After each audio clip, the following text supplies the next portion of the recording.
Hello everyone and welcome back to Taraka Railways with me Elizabeth. We are looking at the DMU Derby Lightweight 2-car DMU BR Green Early Emblem. DMU is by Bachmann.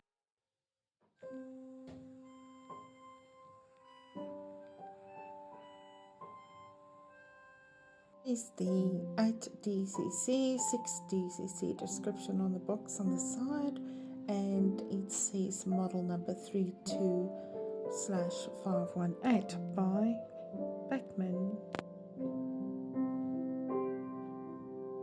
It's amazing just looking at it through the box windows.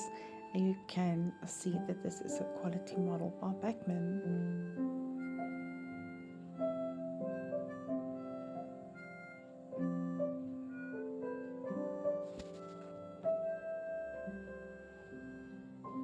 Now this DMU comes in a great boxing by Bachmann, and it's two separate boxing for both units. And on the rear of the box you'll also find a brief history on the model. Nicely packed in the ice packaging to keep it safe for transport.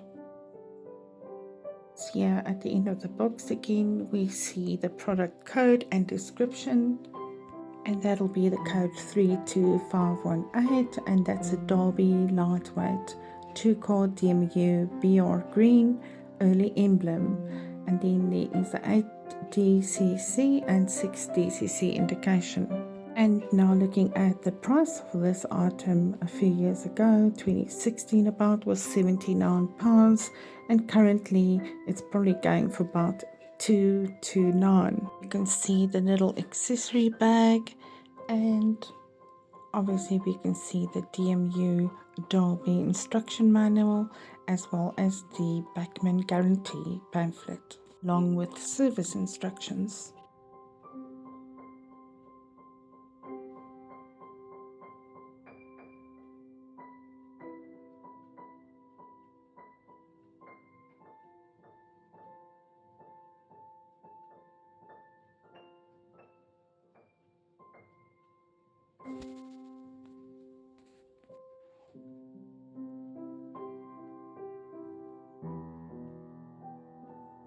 Now coming along Taraka Railways up to the tunnels, and then obviously arriving at the station shortly.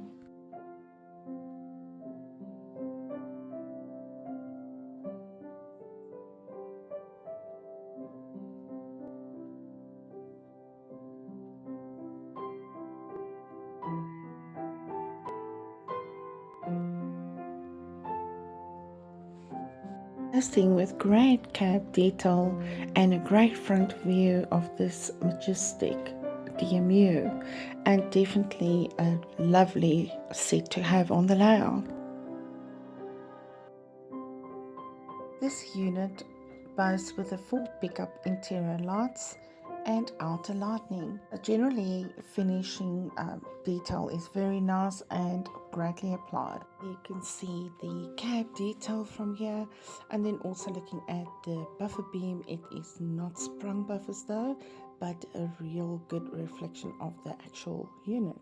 Featuring some great finishes and also the couplings. There's a difference between the two, but also looking at the finishes on the locomotive set, the DMU set, is also the special details on the front windscreen. You can see the wiper.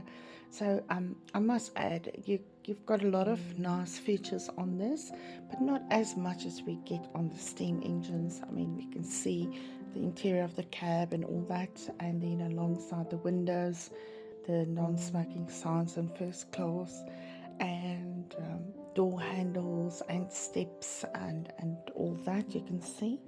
But most importantly, you must know that this is a one bogie powered seat, and it features general operation, and then obviously with the directional lighting, and it is also DCC ready. You can see the testing of the lighting of the second rail car.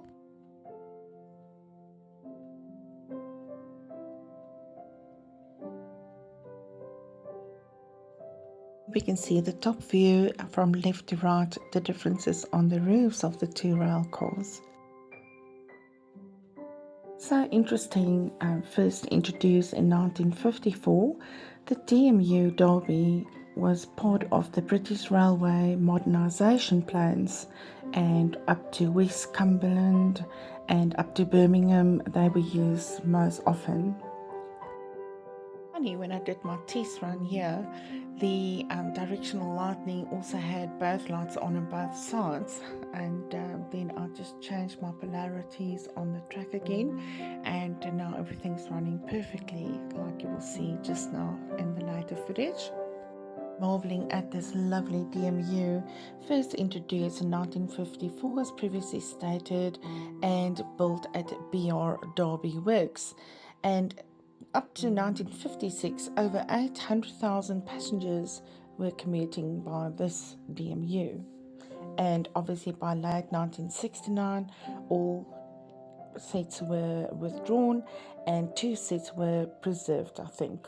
Again, I think there's great quality also on the one side, and die-cast chassis, and the yellow stripes painted is beautifully applied, and running number and destination name of the DMU is also quite visible and nicely applied. There's loads of small details generally, and I love the BR crest, and that was also very nicely applied with the BR green color, and other small details painted out in silver. Again, lovely painted cab details, and the bogie details were separately fitted metal steps, and the roof was also separately fitted as extras, and obviously the windows glazed and realistic and nice interior, and the floor is also visible. Coming back to the couplings I explained earlier, it was the in-product couplings and 2 different type of connections for the 2 rail cars. And the bad thing I can say is the lack of sprung buffers at this point, but the LED lights I think make up for that. So the other item that is maybe a bad thing is the plastic axles, and it's never a good idea because I don't think they'll last that long, so a person might have to buy extras just to pack it away and keep it for a rainy day. But I've tested it and it can pull up to 20 coaches, so a person can always add a coach or 2, but on my small layout, the DMU in its original size of 2 cars will really fit my layout perfectly at this stage. So it's great reliability to know that they got all-wheel pickups on that DMUs. And I think it's a 3 or 5 pole motor. Now I've heard a lot of people complaining about the reverse noise that they hear and that, but I've not picked that up. When I did my original testing, the running in of the DMU, I actually heard a little noise. But then now running it, it's running smooth, and also I must add I recently changed the Gauge Master power supply, and that might have a big difference with regards to all these other issues experienced. Now we come to the favorite part of this episode, where we dive into the history of the DMU. As previously stated, introduced in 1954, the Derby lightweights were the first DMUs to be employed by British Railways, produced between 1954 and up till 1959. Their arrival as part of the plans for modernisation of travel following nationalisation signalled the beginning of the end for steam travel on the UK rail network. Built at BR Derby Works, 217 to 219 total, the first of the units were introduced the West Riding of Yorkshire, with later batches being distributed across West Cumberland, now Cumbria, and the central region, including East Anglia and Birmingham, as previously stated.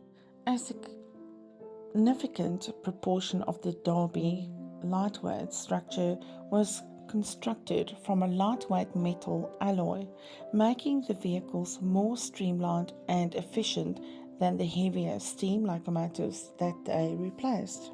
These units were considered versatile, and it was possible to couple up 4 units together for use if required during peak periods.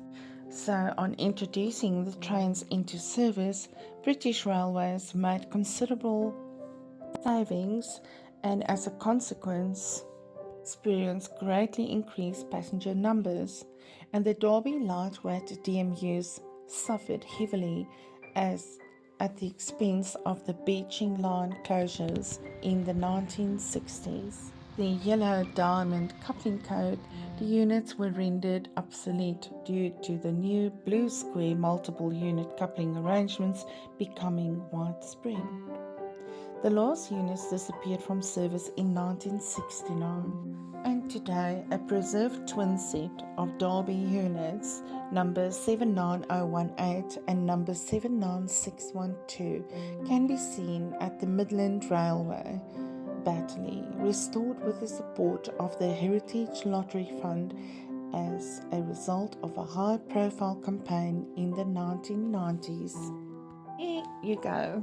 This is a wonderful DMU to have on the layout, especially in my era and my village that I run at Taraka's village, Taraka Railways. It is in the process of going over to diesel locomotives. It's in that era where most of the steam locomotives were withdrawn, and it's basically the run out time, and it's only running up till 1970s.